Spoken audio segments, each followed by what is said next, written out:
Sometime in the next few weeks, a man is going to walk off a World Cup field for the last time. And every single person in that stadium is going to know it. 80,000 of them, most of them wearing his colors before he even reaches the touchline, roaring louder than they ever have. Because there is nothing else a human being can do when the thing they love is ending right in front of them, and the clock will not stop. Even if he plays on after this, a club season or two, quiet midweek nights nobody remembers, it won't change a thing, because a club is just a job. This is something else entirely. This is the last time he will ever pull his nation's shirt over his shoulders. The last time he stands in that line, shoulder to shoulder with 10 other men, while the anthem of his whole country swells up around him in a stadium that already knows it's saying goodbye.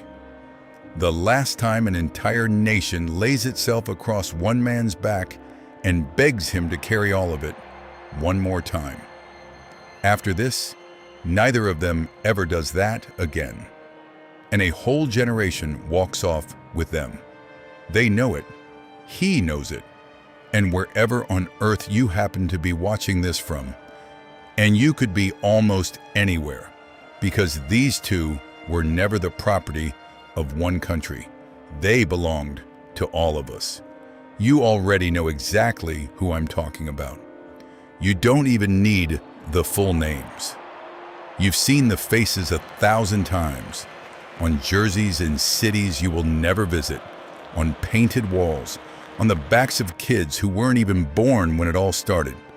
So just stop for a second and let the sheer size of it land. That man, Cristiano Ronaldo, is the single most followed human being on the planet. Not the most followed athlete, the most followed person alive, full stop. Close to 1 billion people around the world follow him. That's roughly 1 out of every 8 people walking the earth right now. The other one, Lionel Messi, won the World Cup, posted a single photo of it, and that one picture became the most liked photograph the internet has ever produced. It beat every movie star. It beat every musician alive. It beat the egg. 38 years old, 41. 2 men who carried the hopes of millions and the full weight of 2 entire nations on their backs for 20 years and never once set it down. For 2 decades, the whole planet lived through the single greatest rivalry any sport has ever produced. And the part nearly everyone still gets wrong is this. They'll tell you these 2 were enemies. The truth is stranger. They were never really opposites at all. They were one story, told from 2 sides. And when it ends, it takes something with it that the entire world is going to feel at the very same moment. This is the last dance. The whole planet is already on its feet to say goodbye. The only question left is whether you're ready to. Nobody tells you the truth about the last 20 years, so let me. There were 2 boys. One of them grew up in Rosario, Argentina. A kid so small and so fragile that doctors had to put him on growth hormones just so his body could one day carry whatever it was that lived inside it. The other came up on a tiny island called Madeira, in a family poor enough that the game was never really a dream the way it is for other kids. It was a way out. And he understood that long before he was old enough to explain why. One was born with it, the other built it, brick by brick, alone in the dark, while the rest of the world slept. That's the version they sold you anyway. The genius against the grinder, talent against work. It isn't what actually happened, because around 2009, something began that this sport had never seen and may never see again. The 2 of them started passing the crown back and forth, season after season, as if there were some unspoken agreement that no one else on the planet was allowed to lay a finger on it. One scores 50 in a year. The other answers with 60. 5 Ballon d'Ors, each across 10 straight seasons. And for that whole decade, not one other man on earth was let into the room. By the end, Messi had stretched his total to 8, a number no footballer in the history of the game had ever reached, while Ronaldo built something just as impossible from the other side. The greatest goal scorer the Champions League has ever seen. More than 900 goals across a single career. Messi once put away 91 in a single calendar year, a number that still reads like a typo. These aren't the statistics of athletes. They're the statistics of myths. And the part almost nobody understood while it was happening was simpler and stranger than any rivalry. They made each other. Strip Ronaldo out of the story and Messi is just a gifted Argentine. Strip Messi out and Ronaldo is just a magnificent machine. But put them inside the same era, within arm's reach of one another, and every record one of them set landed like a blade between the other one's shoulders. And that blade, that constant, unbearable weight of the other man refusing to fall, is the only reason either of them ever climbed as high as he did. We watched all of that and called it a rivalry. It was closer to a marriage. And the rest of us, down here in the stands and on the couches, we picked our sides and went to war over it. We argued about it at work, in group chats, in the comments under videos exactly like this one. We put their faces on our walls and on our kids' jerseys. Some of us let it cost us real friendships. We turned 2 human beings into a religion, and not once in 20 years did we stop to ask what it cost the 2 of them to carry it for us. Then, in 2022, a single photograph quietly took the whole thing apart. The 2 of them sitting across a chessboard. No stadium around them, no crowd, no scoreline.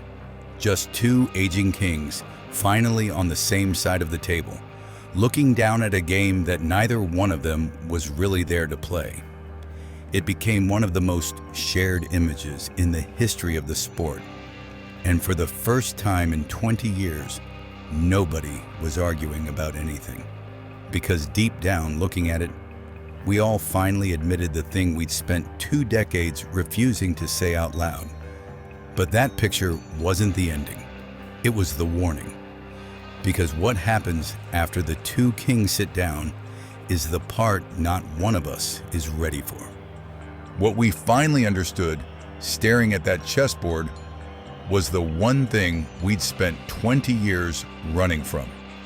The war was never theirs. It was ours. They never actually hated each other. They couldn't afford to because 2 men climbing the same impossible mountain don't waste what little oxygen they have left, hating the only other person alive who understands how thin the air gets up at that height. All of that came from us. We needed the war. They just kept playing. Look honestly at what we asked of them. We asked 2 ordinary human beings to be flawless every single weekend for 20 years so that we could feel something on a Sunday. And we needed them to be more than men. We needed them to be gods. Because gods don't get old. Gods don't lose half a step. Gods don't stand alone in a tunnel at 38 and feel the one thing that ever made them immortal beginning, very quietly, to leave. But they were never gods. They were always only men, and the chessboard is where we were finally forced to see it.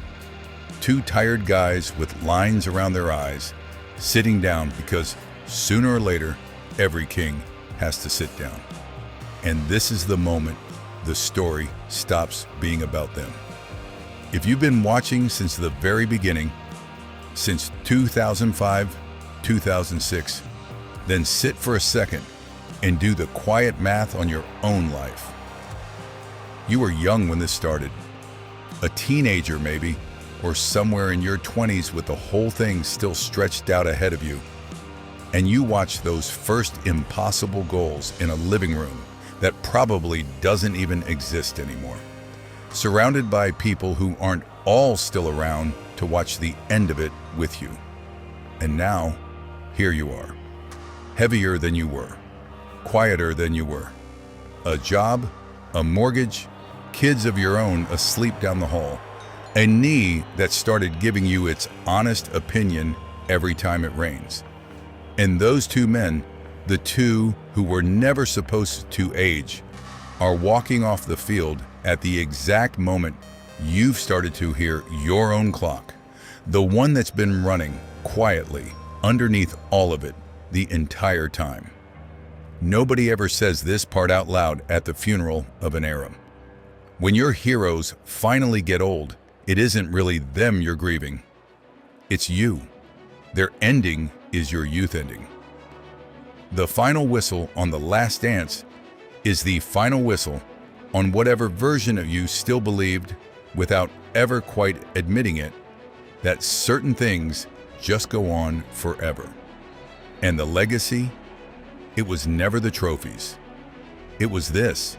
Millions of people scattered all over the world quietly set the chapters of their own lives against whatever these two were doing on a given weekend.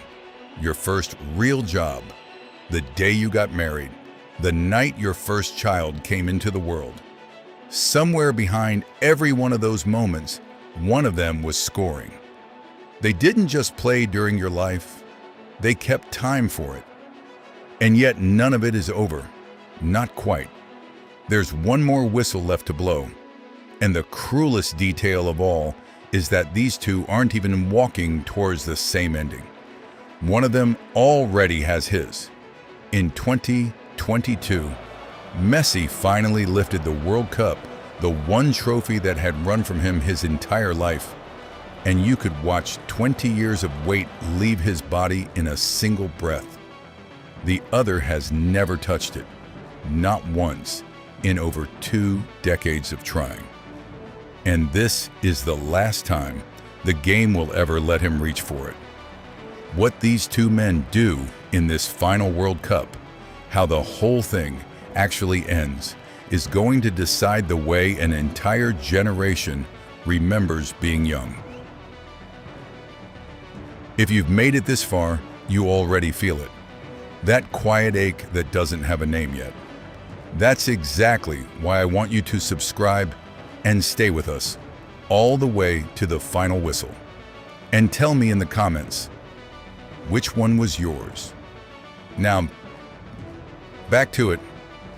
There's a question buried underneath everything we've said for the last 10 minutes, and it's finally time to answer it.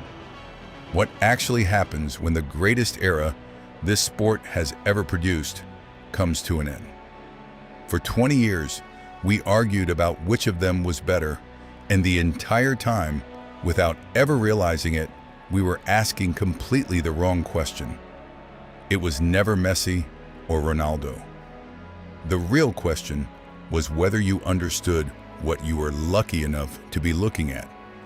And most people don't, not until it's already gone. You never notice the golden age while you're standing in the middle of it. You just assume, the same way you assume the sun will come up tomorrow, that there'll be another season, another goal, another lazy weekend with the game on in the background. And then one morning, there isn't. And the silence where they used to be turns out to be louder than anything they ever did with the ball at their feet. But grief has a way of hiding the most important thing from you. So let me just say it straight. You were there. Out of every single generation that has ever lived and died on this planet, yours is the one that happened to be alive for the 2 greatest players who ever walked onto a field. Both of them at the same time, trading the crown back and forth for 20 years, right in front of your eyes. Most people are lucky to get one talent like that in a lifetime. You got two of them at once. You didn't read about it in a book years after the fact. You didn't catch it in grainy reruns. You watched it happen, live, with your own two eyes, while it was still happening. That isn't a loss. That's about the rarest thing a person who loves this game will ever be handed. And somewhere out there tonight, on a strip of cracked concrete or a patch of dirt in some country you'll never set foot in, there's a kid with a worn-out ball glued to his feet, watching these two say goodbye and deciding, quietly, the way these things always get decided, that he's going to be the next one. That's how an era really ends. Not with an empty stadium, but with a torch that gets passed so quietly that nobody even sees it leave one set of hands for the next. So do me one favor. Send this to the 5 people who lived it alongside you. They were there too, and they'll feel every word. Then tell me in the comments, whose era was it really? And what should I tell next? Because one day, years from now, some kid is going to look up at you and ask what it was actually like to be alive when they played, to have seen the whole thing with your own 2 eyes. And you'll go quiet for a second. Then you'll smile and you'll tell them, I was there.